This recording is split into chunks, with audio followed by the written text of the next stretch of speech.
Est-ce que chaque partie prenante du clash et de cette affaire Diddy ont un point commun? Et en fait, oui, ils ont un point commun, ils sont tous signés chez Universal, d'accord? Et pour rappel, Lucian Grainge et Universal apparaissaient dans le dossier d'accusation de Rodney Jones. D'après ce qui est décrit dans ce document, le CEO d'Universal aurait passé du temps chez le mogul du hip-hop et les deux se seraient isolés pendant des heures. Il faut aussi savoir que Universal aurait financé également plusieurs release parties pour le Love Album. Alors effectivement, Diddy est historiquement signé chez Sony avec Bad Boy Records, mais pour son nouveau label Love Records, il a signé un partenariat avec Universal. Donc ça expliquerait pourquoi les deux sont proches et pourquoi il aurait financé donc des release parties de son album. C'est quelque chose de très commun dans l'industrie de la musique, donc à la rigueur ça n'éveille aucun soupçon. Par contre, là où ça peut paraître bizarre, c'est que Lucian Grainge a passé énormément de temps chez Diddy, et donc les deux seraient comme cul et chemise. Plus cul que chemise d'ailleurs.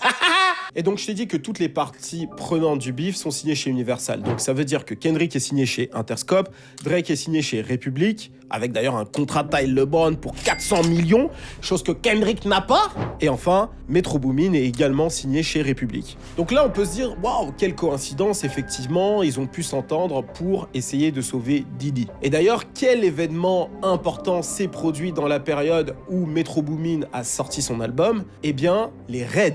Donc le 25 mars, les raids ont eu lieu dans les deux propriétés du rappeur, et le 22 mars, Metro Boomin sort We Don't Trust You avec le fameux Like That qui allume la mèche.